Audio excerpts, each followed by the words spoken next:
Hi students so ఈరోజు motivational video topic already చూశారు కదా, stay focused in your preparation. So video చేయడానికి కారణం ఏంటి అనేది మీకు వీడియో చూసిన తర్వాతే అర్థమవుతుంది.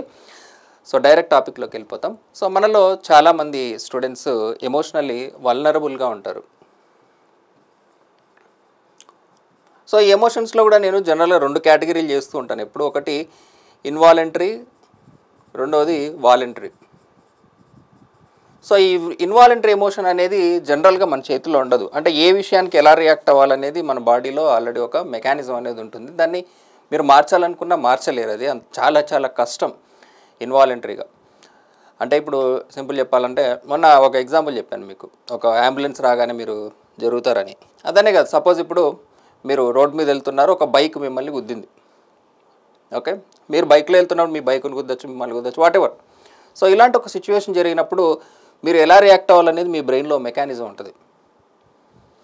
మీరు ఎట్లా తిట్టాలనుకుంటున్నారు, ఎట్లా రియాక్ట్ అవ్వాలనుకుంటున్నారు, ఆ డ్యామేజ్ చూడగానే మనకు బీపీ అనేది రైజ్ అవుతుంది. మనకు తెలియకుండా మన కంట్రోల్లో లేని ఒక ఎమోషన్ వచ్చేస్తుంది. దాన్ని ఎవ్వరూ కంట్రోల్ చేయలేరు.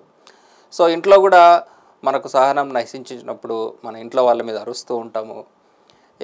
ఇన్వాలంటరీగా కొన్ని ఎమోషన్స్, మాటలు వచ్చేస్తూ ఉంటాయి. అది పూర్తిగా మన కంట్రోల్లో లేకుండా జరుగుతాయి కొన్ని.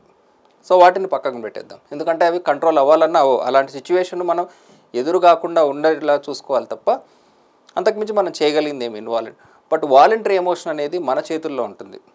అంటే ఈ ఎమోషనల్ కాకుండా కూడా మనమే ఎక్కువగా ఓవర్ థింక్ చేసుకుని దాన్ని క్యారీ అవుట్ చేసి టైం వేస్ట్ చేసుకునే పనులు ఉంటాయి. అంటే ఈ ఇన్వాలంటరీ ఎమోషన్ తగ్గిన తర్వాత కూడా దాన్ని క్యారీ చేసే వాళ్ళు చాలామంది ఉంటారు. సో చాలామంది ప్రిపరేషన్ జర్నీలో జరిగిన అన్ని ఇన్సిడెంట్లు ఎవరికి గుర్తుండవు చాలామందికి. బట్ ఒక స్టూడెంట్ ఒక టైం టేబుల్ వేసుకుంటాడు. ఈరోజు ఇది కంప్లీట్ చేయాలి, ఈరోజు ఇది చదవాలి అని. అనుకోకుండా వాడి లైఫ్లో ఒక చిన్న గొడవ వస్తుంది. గొడవని రావచ్చు, లేదా ఇంకేదైనా జరగచ్చు, వాట్ ఎవర్. సో దానివల్ల వాళ్ళు ఆ పని వల్ల జరిగే డ్యామేజ్ కంటే ఒక్కసారిగా వాళ్ళ మూడ్ ఖరాబ్ అవుతుంది కదా. దానివల్ల వాడికి ఆ రోజు ఆ పని చేయబుద్ధి కాదు, ఆ షెడ్యూల్ స్కిప్ అవుతుంది. ఆ స్కిప్ అయిందనే బాధలో వాడు నెక్స్ట్ రోజు కూడా రాయడు. ఏదో జరుగుతూ ఉంటుంది ఇలాంటి డిస్టర్బెన్స్. సో ఇలాంటివి పర్టికులర్గా ఎక్కువ వల్నరబుల్గా ఉన్న పీపుల్ ఏం చేస్తారంటే కొంచెం ఓవర్ థింకింగ్ చేస్తూ ఉంటారు. ఇది వాళ్ళ ప్రిపరేషన్ని సర్వనాశనం చేస్తుంది చాలామందికి. సో ఇప్పుడు నీకు కోపం వచ్చింది, ఓ 2 నిమిషాలు తిట్టారు వాడిని. ఇప్పుడు నాకు కూడా ఎవడో కామెంట్ పెడతాడు, వాడిని తిడతా, తిట్టి బ్లాక్ చేసేస్తా. ఎందుకంటే వాడు మళ్ళీ నా ఎమోషన్ని రియాక్ట్ చేయకుండా ఉండాలి కాబట్టి, నా పని నేను చేసుకోవాలి కాబట్టి. తర్వాత నేను దాని గురించి ఆలోచించాను, నా పని నేను చేసుకుంటాను. ఎందుకంటే పని ముఖ్యం. ఎప్పుడైనా సరే పని ముఖ్యం. మనం అల్టిమేట్గా ఏం పని చేసాం, పని జరిగిందా లేదా అనేది ఇంపార్టెంట్. నువ్వు ఎమోషనల్గా రియాక్ట్ అయ్యావా, గొడవ పడ్డావా, ఏం చేసే అంత కాదు, ఫైనల్గా పని జరిగిందా. నేను పాత వీడియోలో కూడా ఒకసారి చెప్పాను. మీరు ఒక స్ట్రక్చర్ ఇన్వాల్వ్ అయ్యి కట్టించిన తర్వాత అది కట్టించేటప్పుడు కాంట్రాక్టర్కి నీకు గొడవ అవడం వల్ల ఆ పిల్లర్లో కాంక్రీట్ సరిగ్గా వేయలేదు, అక్కడ వైబ్రేషన్ సరిగ్గా జరగలేదు, ఈ గొడవలు ఎవ్వరికి అవసరం లేదండి. ఫైనల్గా మనకు వర్క్ కరెక్ట్గా వర్క్ ఇంపార్టెంట్, పని ఇంపార్టెంట్. ఎప్పుడు కూడా మీ ఈగోల కంటే, మీ పొజిషన్ల కంటే, అన్నింటికంటే కూడా పని ఇంపార్టెంట్. ఎప్పుడు కూడా పని జరిగిందా లేదా, మనం వేసుకున్న షెడ్యూల్ ప్రకారం మనం చదువుకున్నామా లేదా అనేది ఇంపార్టెంట్. దానికి కారణాలు ఎవ్వరికి అవసరం లేదు. ఇప్పుడు ఈ వల్నరబుల్గా ఉన్న పీపుల్కి కోపం రావడానికి పెద్ద ఇన్సిడెంట్లు కూడా అవసరం లేదు. ఇది కూడా ఒక వీడియోలో చెప్పాను. రూమ్లో కర్రీస్ నువ్వుదారా అంటే నువ్వుదారా అనే దానికి కూడా చాలా పెద్ద గొడవలు అవుతాయి ఒక్కొక్కసారి. అది ఎక్కడి నుంచి ఎక్కడెక్కడికో వెళ్ళిపోతుంది. ఇంకా నీ ఇంత చేస్తే ఇదారా నువ్వు నన్ను అర్థం చేసుకుంది అని ఫ్రెండ్షిప్కి సంబంధించిన కోట్లు పెట్టుకోవడము, రూమ్ ఖాళీ చేసి వెళ్ళిపోవడం దాకా కూడా వెళ్ళిపోతుంది. సో అది ఎక్కడ మొదలవుతుంది అనేది మనకు కూడా తెలియదు. సో మీరు త్రూఅవుట్ ద ప్రిపరేషను మనం వచ్చింది యుద్ధం స్టార్ట్ అయిన తర్వాత రీజన్ ఎవరికి గుర్తుండదు అన్నట్టు, ఈ ప్రిపరేషన్లోకి వచ్చిన తర్వాత మీరు మళ్ళీ గుర్తు చేసుకోవాలి, మనం ఎందుకు వచ్చాము, మన అల్టిమేట్ గోల్ ఏంటి, ఇవన్నీ అవసరమా మనకు. ఇప్పుడు సినిమాల్లో చూపిస్తున్నట్టు ఏదో ఒలింపిక్స్ మెడల్ కొట్టడానికి బైక్లో వెళ్తుంటే దారిలో ఎవడో బైక్ యాక్సిడెంట్ చేస్తే వాడితో గొడవ పెట్టుకుని ఆన్ టైం రీచ్ అయ్యి అట్లా మీరు కూడా వెళ్తూ ఉన్నప్పుడు మధ్యలో చాలా బ్రేకులు వస్తూ ఉంటాయి. ఓకే, ఎవడో నేను బైక్ మీద గుద్దాడు, వెనక్కి తిరిగి రియాక్ట్ అయితే ఎక్స్ట్రా 1 నిమిషం వేస్ట్ అవుతుంది నీకు. ఆ 1 నిమిషం కూడా ఇంపార్టెంటే కదా మనకి. సో నేనేమంటున్నా, ఆ నిమిషం రియాక్ట్ అయిన తర్వాత ఇంకా దాన్ని క్యారీ చేస్తారు చాలామంది. సరే, అది నీ ఇన్వాలంటరీగా ఉంది, కానీ తర్వాత విషయం అయితే నీ వాలంటరీగా నువ్వు చేసేదే కదా. సో ఈ ఓవర్ థింకింగ్ వాళ్ళు ఏం చేస్తారంటే ఒక చిన్న అర్థం కావడానికి సివిల్ ఇంజనీరింగ్ ఇప్పుడు ఒక వాటర్ ఉందండి, ఓకే. సో ఈ వాటర్ లెవెల్లో ఒక 1 కిలోమీటర్ డెప్త్లో ఒక పార్టికల్ ఉంది. సపోజ్ మీకు అది బయట నుంచి కనపడుతుంది అనుకుందాం, ఊరికే అట్లా కనపడదని తెలుసు కానీ ఊరికే కనపడుతుంది అనుకుందాం. సో దీన్ని ఇట్లా చూస్తున్నప్పుడు దీనికి ఇంత ప్రెషర్ ఉందనే విషయం మీకు తెలుస్తుందా అండి? తెలియదు. కానీ మీరు ఇక్కడికి వెళ్ళి మీ చెయ్యి పెట్టారనుకోండి, మీ చెయ్యి ఉంటుందా? ఇప్పుడు మన ఈ పెసిఫిక్ ఓషన్లో ఇది టైటానిక్ చూడడానికి వెళ్ళినప్పుడు సబ్మెరైన్ ఫెయిల్ అయితే వాళ్ళు ఆ ప్రెషర్కి ఏమైపోయారు, చిన్న బాడీ ముక్క కూడా దొరకలేదు కదా ఆ ఇన్సిడెంట్ జరిగినప్పుడు సబ్మెరైన్స్ది. సో అంత ప్రెషర్ ఉంటుంది. బయట నుంచి చూస్తే సరే ఎక్కడో సముద్రం లోపల ఎందుకండి, మీ చుట్టూ చూద్దాం, ఓకే. ఇప్పుడు సముద్రంలో 1 కిలోమీటర్ అంటే గామా హెచ్ అంటే ఇదో 10,000, ఇదొక 10,000, ఇదొక 1000 మీటర్లు, ఓకే. ఇన్ని పాస్కల్స్ ప్రెషర్ ఉంది మనకు. సో ఇది మామూలు మీకు అర్థం కావడానికి చెప్తాను, 1000, ఓకే. సో మెగా పాస్కల్లోకి చేద్దాం, 3, 6, 10 మెగా పాస్కల్, అంతే కదా, okay. So 10 mega pascal feel అవ్వడానికి చెప్తా, M10 10 మెగా పాస్కల్ అంటే M10 అంటే M10 కాంక్రీట్ని తెచ్చి కంప్రెషన్ మిషన్లో పెడితే ఫెయిల్ అయ్యే స్ట్రెస్ ఎంత ఉంటుందో అంత స్ట్రెస్ ఉంది ఇక్కడ.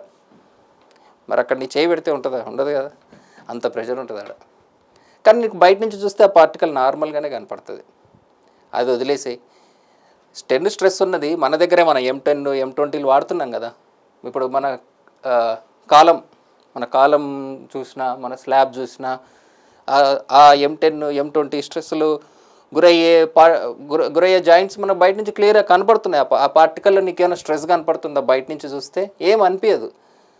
బట్ నువ్వు ఆ ప్లేస్లో ఉంటే ఆ స్ట్రెస్ని నువ్వు భరించలేవు కదా. సో ఏదైనా విషయంలో కూడా మనం దిగినప్పుడు ఎంత లోతుగా ఆలోచిస్తే దాని నుంచి మనకు అంత స్ట్రెస్ వస్తుంది. నువ్వు దాని గురించి ఆలోచిస్తున్నావా లేదా అనేదే నీ చేతిలో ఉంటుంది తప్ప, నువ్వు ఎంత లోతుగా దిగితే అంత స్ట్రెస్ అనేది వస్తుందండి ఏ విషయంలో అయినా. అందుకే ఏ విషయంలో కూడా అంత ఎత్తుగా అంత లోతుగా దిగి చూడాల్సిన అవసరం లేదు అని ఎప్పుడు చెప్తూ ఉంటాను నేను. సో నేను ఇక్కడ చెప్పేది ఏంటంటే, you have to stay focused in your preparation. మన ప్రిపరేషన్ నుంచి ఏ మాత్రం డీవియేట్ చేసినా కాంప్రమైజ్ అవ్వడం నేర్చుకోండి. అల్టిమేట్గా మన గోల్ వైపు ప్రతివాడు నిన్ను డిస్టర్బ్ చేయడానికి, రియాక్ట్ చేయడానికి ఈ నేచర్ ఎప్పుడు ట్రై చేస్తూనే ఉంటుంది నీ గోల్ నుంచి నేను డీవియేట్ చేయడానికి. నువ్వు ఎంత ఫోకస్డ్గా వెళ్తే నీ టార్గెట్ అంత ఈజీగా నువ్వు రీచ్ అవ్వగలమన్నమాట. ఇప్పుడు ఆర్చరీస్ వీళ్ళందరూ కూడా స్ట్రైట్గా ఒక బాణం వేయాలన్నా చుట్టూ విండ్ ప్రెషర్ అటు ఇటు కదిలిస్తూ ఉంటుంది. అవన్నీ క్యాల్కులేషన్ వేసుకునే కదా చేయాలి వాళ్ళు కూడా, విండ్ స్పీడ్ ఎంత ఉంది ఇవన్నీ. సో నేచర్లో ఫ్రిక్షన్ అనేది, విండ్ అనేది మనం కదలాలంటే అది అవసరం అండి. అండ్ మన పాత్ని డీవియేట్ చేసేది కూడా అదే. ఇప్పుడు ఫ్రిక్షన్ లేకపోతే మనం నడవలేం. కానీ మనకు నడిచేటప్పుడు మన ఎనర్జీ పోయేది ఫ్రిక్షన్ వల్లే. ఇప్పుడు ఒక వెహికల్ వెళ్ళడానికి పెట్రోల్ ఎందుకు ఖర్చు అవుతుంది? భూమి తిరగడానికి పెట్రోల్ ఎనర్జీ ఏం ఖర్చు అవ్వడం లేదు కదా. ఎందుకంటే దాని చుట్టూ అంత ఫ్రిక్షన్ లేదు. ఎయిర్ ఫ్రిక్షన్ రిలేటివ్లీ చాలా తక్కువ ఉంది కాబట్టి దాని మొమెంటంతో కంపేర్ చేసుకుంటే డే అనేది మెల్లగా ఇంక్రీజ్ అవుతూ వస్తుంది. మరి నువ్వు కదలడానికి ఎందుకు అంత పెట్రోల్ కావాలి? ఫ్రిక్షన్ ఎక్కువ కాబట్టి. ఫ్రిక్షను, డిస్ప్లేస్మెంటు, రోడ్డు డిస్ప్లేస్ అవుతుంది కాబట్టి దాని ఎనర్జీ పోతుంది. కానీ అది లేకపోతే నువ్వు అసలు నడవలేవు. ఫ్రిక్షన్ లేకపోతే బండి ముందుకే పోదు కదా. అసలు ఫ్రిక్షన్ మనకే కావాలి కదలడానికి. సో ఈ నేచర్లో మనం వెళ్తున్నప్పుడు మన పాత్ని డీవియేట్ చేసేవి చాలా ఉండాలి. అదే నేచర్ అంటే.